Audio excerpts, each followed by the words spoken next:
everyone and welcome back. Today I have another Foundation Friday for you. Before I get into that, I've literally just moved house last night, and there are works going on next door still because that house isn't finished. So there may be some background noise, some drilling, some hammering, all the usual sort of work, building noises. So I do apologise if you hear that. I hope that you won't, but you might. They have stopped for the minute. I'm hoping they stay quiet for at least long enough for me to do this bit. And that's also why I'm in the bathroom as well, because I don't have an actual makeup place set up yet. But I haven't done a video in a while, so I just thought do one. And obviously, well, it's actually Friday tomorrow, but obviously I couldn't upload it otherwise if I didn't do it the day before.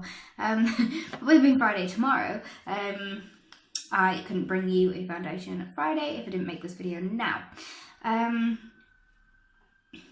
yeah, that aside, I will get into the video. Today's foundation is the Nars All Day Luminous Weightless foundation.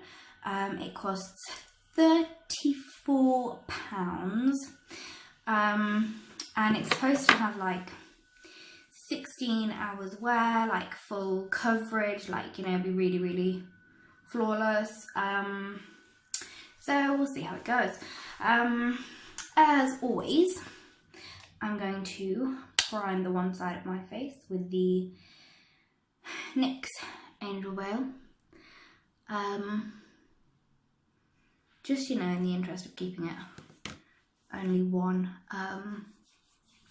primer, because of course some are naturally going to work better than others. That was a bit much on my forehead, never mind.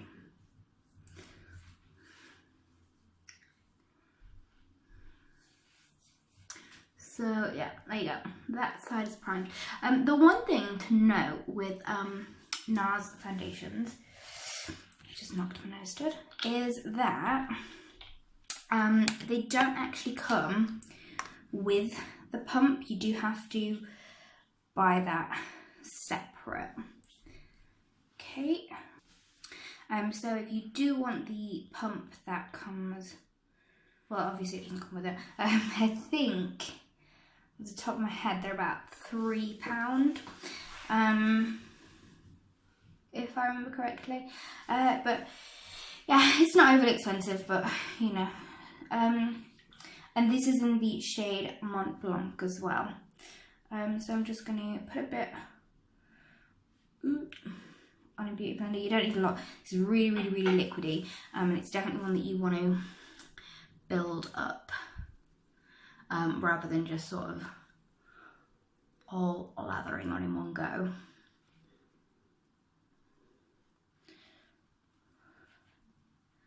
My skin like literally hates me at the minute.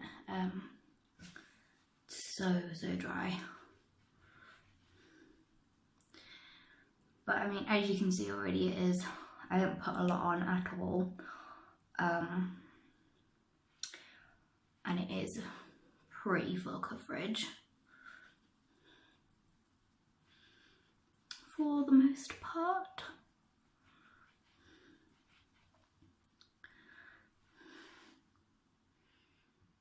There's one side done. So it has taken 2 pumps to cover my entire face, so there you go, you really don't need a lot. And it is fairly full coverage. That's only one layer, and as you can see, there's a few spots around my chin that it hasn't quite covered, but obviously that's nothing a little bit of concealer can't fix.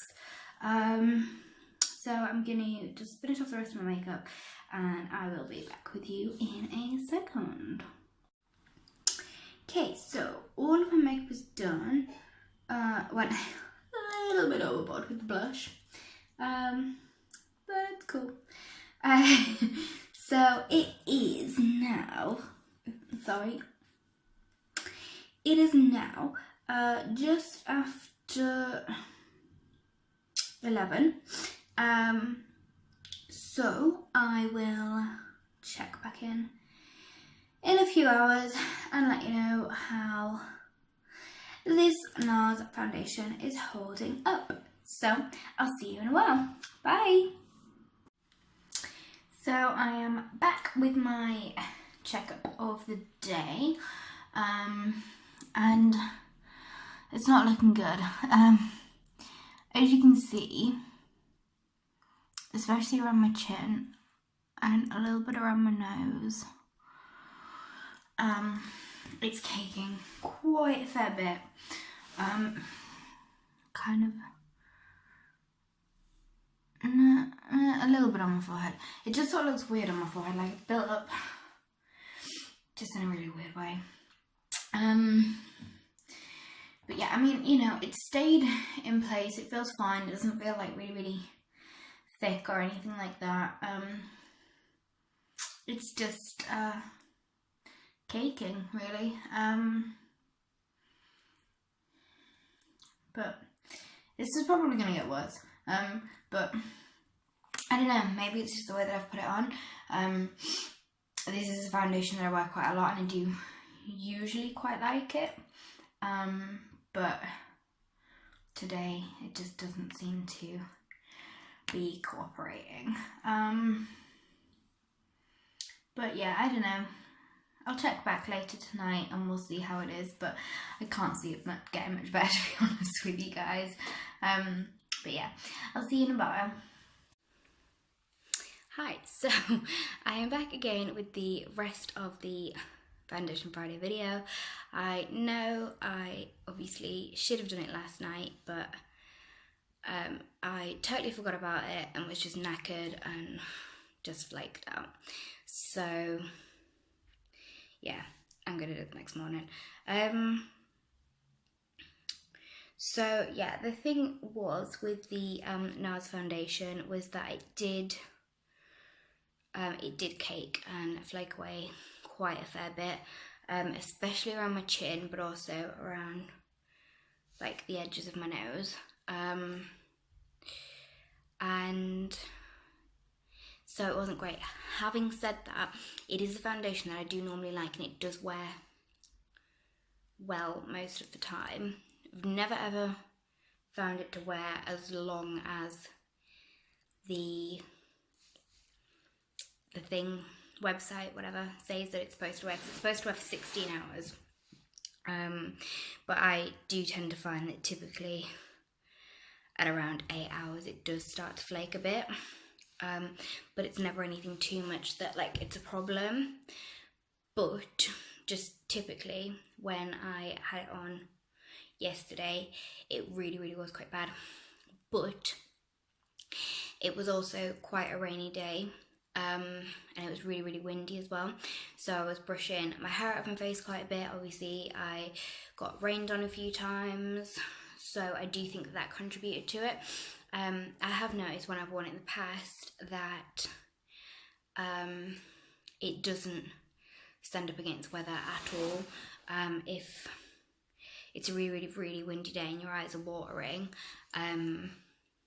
it takes away all of the makeup around your eyes, and things like that. It does come away like in rain. Like the second it gets wet, that's it comes away. So I think if it's a day that you know it's going to be fairly like neutral weather, where it's not going to be windy or rainy or so sunny that you're going to sweat, then you're good to go with it. But otherwise, I don't think it's great. It's probably not. It does have a really good finish. It is pretty full coverage, but it's not one that stands up against weather, just for me personally. So if you are gonna get it, then I would keep that in mind. I personally wouldn't say it's worth as much as it costs. Like, did I say it was £34? something like that. And then you have to buy the pump on top of that, which is like another £3, and pay for shipping as well. I don't know how much that is. So I wouldn't necessarily say it's worth that much. Maybe like 25 quid, but I certainly wouldn't say it's like 35 plus pounds worth it. But yeah, as I say, that's just my opinion. That's just how it wore on my skin. Obviously, everybody is different, so don't take what I say to heart. Don't, like, you know, if it's a foundation that works really, really well with you and you absolutely love it, then that's great. But, you know, everybody's skin's different, and I think it just depends on what you're doing during the day as well. So yeah, they are my thoughts on the Nars foundation. If you would like to see a specific foundation review, then let me know in the comments, and I will do that on one of my Foundation Fridays. But yeah, that's all I can say for now. So thanks for watching, and I'll see you next time. Bye! Thanks for watching, and I hope you enjoyed this video. If you did, you can click here to subscribe and here to watch another one of my videos. And I'll see you next time.